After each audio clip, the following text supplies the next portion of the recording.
Hello everyone, আশা করছি তোমাদের সকলের টেস্ট এক্সাম শেষ হয়ে গেছে। সামনে তোমাদের এইচএস এর ফাইনাল এক্সাম। এই এইচএস এর ফাইনাল এক্সামে ভালো স্কোর করার জন্য কিন্তু তোমাদের এইচএস এর যে প্রিভিয়াস ইয়ারের কোশ্চেনগুলো এসেছে সেগুলোতে কিন্তু 100% নলেজ থাকা দরকার আছে। কারণ আমরা প্রত্যেকেই জানি এই যে প্রিভিয়াস ইয়ারের কোশ্চেনগুলোই কিন্তু রিপিট হয়, আর তার সাথে যখন তুমি এই কোশ্চেনের অ্যান্সারগুলো সলভ করবে তখন কিন্তু তুমি নিজেরাই বুঝতে পারবে কোন কোন জায়গা থেকে বেশি কোশ্চেন আসছে, কোন কোন জায়গা থেকে কম কোশ্চেন আসছে, এবং কোন কোন টপিকগুলো তোমার এখনো কভার হয়নি সেগুলোকে তোমাকে ফোকাস করতে হবে। সুতরাং এই প্রিভিয়াস ইয়ারের কোশ্চেনগুলো কিন্তু আমাদের জন্য ভীষণ জরুরি, এবং তার সাথেও যখন আমরা এই প্রিভিয়াস ইয়ারের কোশ্চেনগুলো সলভ করব এগুলো কিন্তু আমাদের যে টেস্ট পেপারের যে কোশ্চেন অ্যান্সার সলভ করার ক্ষেত্রে কিন্তু এগুলো কাজে লাগবে। কারণ আমরা জেনেই ফেলছি কোন কোন টপিকগুলো আমাদের মোর ইম্পর্টেন্ট, কোন টপিকগুলো লেস ইম্পর্টেন্ট, আর আমরা কোশ্চেন অ্যান্সারগুলোও কিন্তু সেগুলো সব সলভ করে ফেলছি। সেই জন্যই আমি তোমাদের কাছে আজকে 2023 সালের যে এসএকিউ এবং এমসিকিউ কোশ্চেনগুলো এসেছে সেই কোশ্চেনগুলো নিয়ে এসেছি, এবং আমি সেগুলোর উত্তরে তোমাদের সাথে আজকে আলোচনা করব। দেখো, বলে দিয়েছে কি একটা সচল ক্ষুদ্র পুং গ্যামেট আর বৃহৎ নিশ্চল স্ত্রী গ্যামেট। তাহলে কনজুগেশন যেটা আমাদের অপশন আছে, কনজুগেশন জিনিসটা কি? দুটো গ্যামেটের জাস্ট মিলন, সেটাকে আমরা কনজুগেশন বলছি। অ্যানাইসোগ্যামি জিনিসটা কি? অ্যানাইসোগ্যামিটা হচ্ছে যখন দুটি ভিন্ন আকৃতির বা ভিন্ন প্রকৃতির গ্যামেটের মিলন হচ্ছে সেটাকে আমরা অ্যানাইসোগ্যামি বলছি। আর যখন দুটি সম আকৃতির আর সম প্রকৃতির গ্যামেটের মিলন হচ্ছে তখন সেটাকে আমরা কি বলছি? আইসোগ্যামি। আর এই যে এখানে যেটা চেয়েছে অতি ক্ষুদ্র সচল পুং গ্যামেট ও একটি বৃহৎ নিশ্চল স্ত্রী গ্যামেটের মিলনকে আমাদের বলছি উগ্যামি, যেটা হচ্ছে আমাদের অ্যান্সার, যেটা আমাদের মানুষের ক্ষেত্রে দেখা যায়। তারপরে দেখো, তারপর হচ্ছে কপার টি এর কাজ। কপার টি জিনিসটা কি? কপার টি হচ্ছে কি হয়, আমাদের নিষেকে বাধা দেয়। কপার টি হচ্ছে একটা ইন্ট্রা ইউরেটেরাইন ডিভাইস। এবার এই কপার টিটা আমাদের কোথায় প্রতিস্থাপন করা হয়? আমাদের জরায়ুতে। তো এই যে কপার টি, তাহলে কাজটা কি হচ্ছে? যেহেতু এখানে প্রতিস্থাপন করা হয়, ডিম্বাণু নিঃসরণে বাধা দিচ্ছে না, কারণ ডিম্বাণু আগেই নিঃসরণ হয়ে যাচ্ছে আমাদের ওভারি থেকে। তারপর ডিম্বাণুর পরিণত প্রাপ্তিতে বাধা দেন, এটাও না। তারপর কি বলছে? নিষিক্ত ডিম্বাণু রোপণে বাধা দেন, এটাও না। ও কি করছে? এইটা হবে আনসার, যে শুক্রাণুর সক্রিয়তা হ্রাসের মাধ্যমে শুক্রাণু নিষিক্তকরণের ক্ষমতা হ্রাস করছে। কিভাবে করে? কপার টিটাতে একটা আমাদের কপার আয়ন রিলিজ হয়, যেটা কি হচ্ছে আমাদের জরায়ুর যে এন্ডোমেট্রিয়াম লেয়ারে প্রথিত হচ্ছে, এবং তারপরে একটা কি হচ্ছে টক্সিন সাইটোকাইনিন বলে একটা টক্সিন রিলিজ করছে। সেই টক্সিন সাইটোকাইনিনটা কি হয়, আমাদের যে শুক্রাণুর যে চলন ক্ষমতা ওটাকে হ্রাস করে, এবং যার জন্য কি হয়, ওই শুক্রাণুটা ডিম্বাণুর সাথে নিষেকে বাধা দেয়। ঠিক আছে, গেল এটা। তারপরে দেখো, এটা যে মাতৃদুগ্ধে উপস্থিত কোন অ্যান্টিবডি জীবাণু সংক্রমণের হাত থেকে সদ্যজাত শিশুকে রক্ষা করে, সেটা কি হচ্ছে? সেটা হচ্ছে আমাদের অ্যান্সার হয়ে যাবে আইজিএ। এই আইজিএটা আমাদের দুগ্ধে পাওয়া যায়, মাতৃদুগ্ধে। আর বাকি যে আছে আইজিডি, আইজিএম, আইজিই, এগুলো কি হচ্ছে আমাদের রক্তে পাওয়া যায়, এই ইমিউনোগ্লোবিনগুলো। তারপরে দেখো যেটা আছে কি, ম্যান্ডেলের এক সংকর জননের জনুতে ফিনোটাইপিক অনুপাত হলো। এটা ভালো করে পড়ো, এখানে কিন্তু জিনোটাইপিক বলেনি। জিনোটাইপিক না হলে এখানে আমাদের ভুলটা হয়, আমরা ঠিকঠাক করে পড়ি না। ফিনোটাইপিক অনুপাত বলেছে, তাহলে সেটা কি হচ্ছে আমাদের 3:1। আচ্ছা, যদি জিনোটাইপিক অনুপাত বলতো তাহলে কি হতো? আমরা সবাই জানি 1:2:1। ঠিক আছে, অ্যান্সার হয়ে গেল আমাদের 3:1। এবার দেখো, ইন্ডাস্ট্রিয়াল মেলানিজম হলো কিসের উদাহরণ? আচ্ছা, ইন্ডাস্ট্রিয়াল মেলানিজম জিনিসটা কি? দেখো, ইন্ডাস্ট্রিয়াল মেলানিজম হলো যখন আমাদের ওই শিল্প বিপ্লব শুরু হয় না, তখন কি হয়, অনেক শিল্প বিপ্লবের ফলে অনেক কলকারখানার সৃষ্টি হয়েছিল, কলকারখানার জন্য আমাদের বায়ু দূষণ হচ্ছিল। তো তখন ওখানে যেখানে শিল্প বিপ্লব ঘটেছিল ইংল্যান্ডের সাইডে, তখন সেখানে কি হয়, দুটো টাইপের মদ পাওয়া যেত, একটা হচ্ছে কালো আর এটা হচ্ছে সাদা মদ। ঠিক আছে, এই যে কালো আর সাদা মদ কি হয়, যখন তোমার বায়ু দূষণ হচ্ছে তখন কি হচ্ছে, কালো মদগুলোকে দেখা যায় না, সাদা মদগুলোকে দেখা যায়। তখন কি হয়, সাদা মদগুলো যে যাদের খাদ্য তারা কিন্তু বেছে বেছে সাদা মদগুলোকেই খাচ্ছে। তাহলে কি হলো, সাদা মদগুলো আস্তে আস্তে বিলুপ্ত হয়ে যাচ্ছে। এটাই আমাদের গেল ইন্ডাস্ট্রিয়াল মেলানিজম। তো এটা কিসের উদাহরণ? সেটা হচ্ছে আমাদের প্রাকৃতিক নির্বাচনের উদাহরণ, কারণ ওটা প্রকৃতি নির্বাচন করেছে। ঠিক আছে, এবার দেখো বলছে যে প্রদত্ত কোনটি ক্রিস ক্রস উত্তরাধিকারীর উদাহরণ? আচ্ছা, ক্রিস ক্রস উত্তরাধিকার জিনিসটা কি? ক্রিস ক্রস উত্তরাধিকার জিনিসটা হলো যখন কোনো একটা রোগ, সেটা আমার মানে ধরো আমি আমার ঠাকুমার থেকে আমার বাবা পেয়েছে, এবং বাবার থেকে সেটা আমার মধ্যে এসেছে। বা কি হয় যে আমার দাদুর কোনো একটা রোগ, সেটা মায়ের মাধ্যমে সেটা আমার ভাইয়ের কাছে এসেছে। এটাই হলো ক্রিস ক্রস উত্তরাধিকার। সেটা কি হচ্ছে, সেটা আমরা হিমোফিলিয়ার বর্ণান্ধতা দুটোর মধ্যে দেখতে পাই। তাহলে অ্যান্সার হবে এ আর সি উভয়েই। ঠিক আছে, এবার দেখো নেক্সট কোয়েশ্চেন।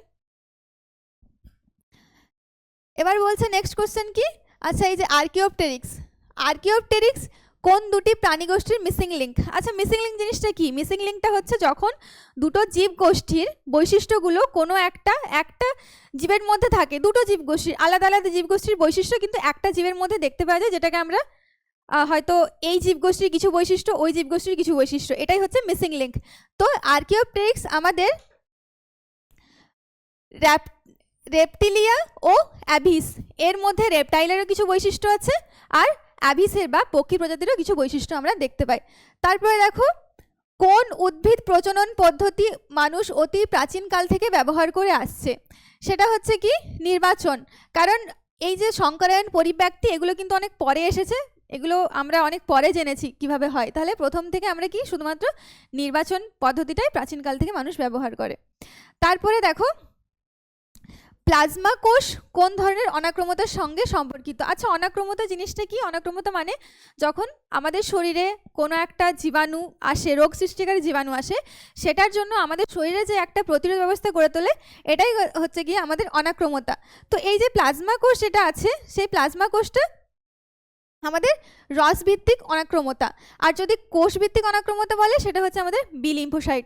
বোঝা গেছে? চলো নেক্সট কোশ্চেন। আচ্ছা টিআই প্লাজমিড নিষ্কাশন করা হয় নিম্নলিখিত কোন জীবটি থেকে? সেটা হচ্ছে কি অ্যাগ্রোব্যাকটেরিয়াম টিউমিফেসিয়েন্স, এটার থেকে আমরা টিআই প্লাজমিডটা সংগ্রহ করি। তাহলে আনসার হয়ে গেল আমাদের এটা। তারপর কি বলছে পোলিও ভ্যাকসিন প্রস্তুত হয়। আচ্ছা ভ্যাকসিন কীভাবে প্রস্তুত হয়? আমরা জানি যে কখনো আমরা টক্সয়েড থেকে তৈরি করি, কখনো আমরা সেটা হচ্ছে কোনো মৃত জীবাণু থেকে তৈরি করি। ভ্যাকসিন জিনিসটা কি যখন কোনো একটা রোগ প্রতিরোধ করার জন্য কোনো ওই সমপ্রজাতির ভাইরাস বা কোনো হচ্ছে যে তোমার একটা নির্বীজ ভাইরাস বা কোনো হচ্ছে যে কম ক্ষমতা সম্পন্ন ভাইরাসকে যখন আমাদের শরীরে ঢুকিয়ে সেইটার বিরুদ্ধে একটা আমাদের কি হয় অনাক্রমতা গড়ে তোলা হয়, সেটাকে আমরা ভ্যাকসিন বলি। তো এই পোলিও ভ্যাকসিন কীভাবে প্রস্তুত করা হয়? সেটা হচ্ছে কি অ্যাটিনিউটেড ভাইরাস থেকে, মানে কি কম শক্তিশালী ভাইরাস, মানে ওই টাইপেরই ভাইরাস কিন্তু পোলিও ভাইরাসটা একটা অনেক শক্তিশালী, যেটা আমাদের রোগ সৃষ্টি করছে। আর এই যে ভ্যাকসিনটা তৈরি করা হচ্ছে সেটা হচ্ছে কম মানে ক্ষমতা সম্পন্ন একটা ভাইরাস থেকে, সেটাকে বলে আমাদের অ্যাটিনিউটেড ভাইরাস। তারপরে দেখো তারপরে কোশ্চেনটা কি প্রদত্তগুলির কোনটি বায়োডাইভার্সিটি হটস্পটের জন্য প্রাথমিক শর্তের অন্যতম? বলছে যে একটা বায়োডাইভার্সিটি হটস্পট হতে গেলে কি কি জিনিস লাগবে?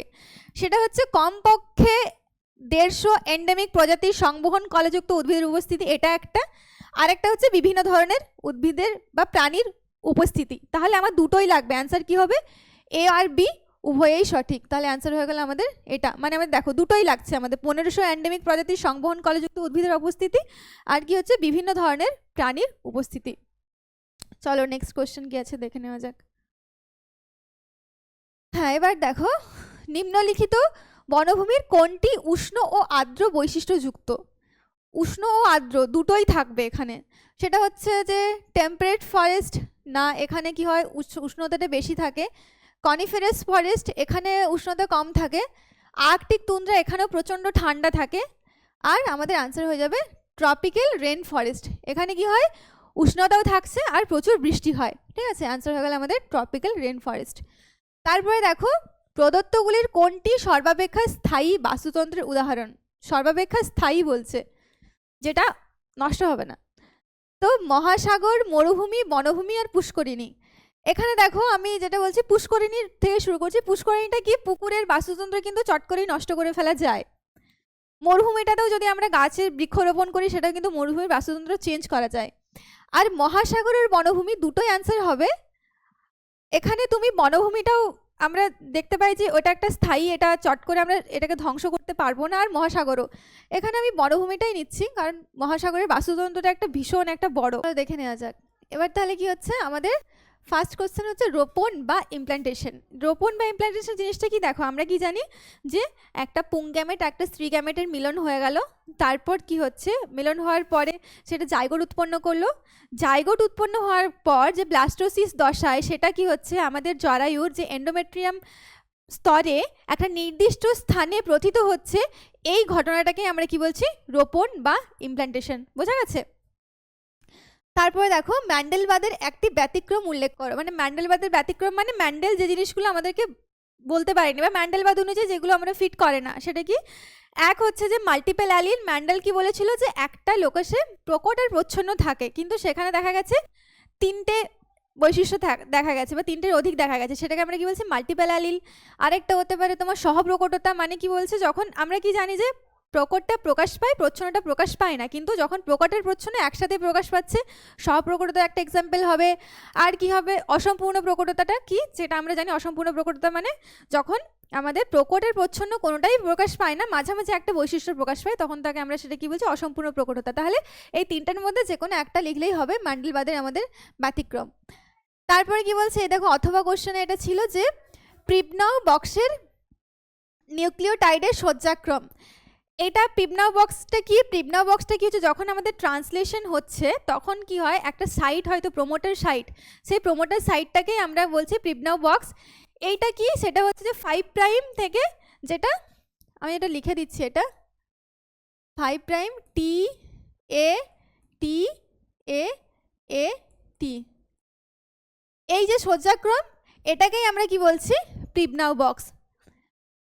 তারপরে দেখো একটি মিথজীবী নাইট্রোজেন সংবন্ধনকারী সায়ানোব্যাকটেরিয়ার নাম লেখো। একটা মিথজীবী নাইট্রোজেন ফিক্সেশনকারী সায়ানোব্যাকটেরিয়ার নাম কি হচ্ছে? অ্যানাবিনা অ্যাজোলি। ঠিক আছে, অ্যানাবিনা অ্যাজোলি হচ্ছে নাইট্রোজেন ফিক্সেশনকারী একটি সায়ানোব্যাকটেরিয়া। তারপর কি হচ্ছে? ভ্যাম। ভ্যামটা কি? ভ্যাম হচ্ছে আমাদের উদ্ভিদের মূলে যখন ছত্রাক আর আমাদের উদ্ভিদের মূল একটা কি হচ্ছে মিথজীবী যে একটা সম্পর্কতে থাকছে, ঠিক আছে, তার ছত্রাক কি করছে, ও নাইট্রোজেন ফসফরাস এসব আমাদের কি হয় মাটি থেকে শোষণ করে মূলে পাঠাচ্ছে, আর মূল কি করছে? ওকে আশ্রয় দিচ্ছে, ওকে খাবার দিচ্ছে। তাহলে এই যে এই জিনিসটাকে আমরা কি বলছি? ভ্যাম। এর ফুল ফর্মটা কি? এটা হচ্ছে যে ফুল ফর্মটা ভেসিকিউলার আরবাস ভেসিকিউলার আরবাসকিউলার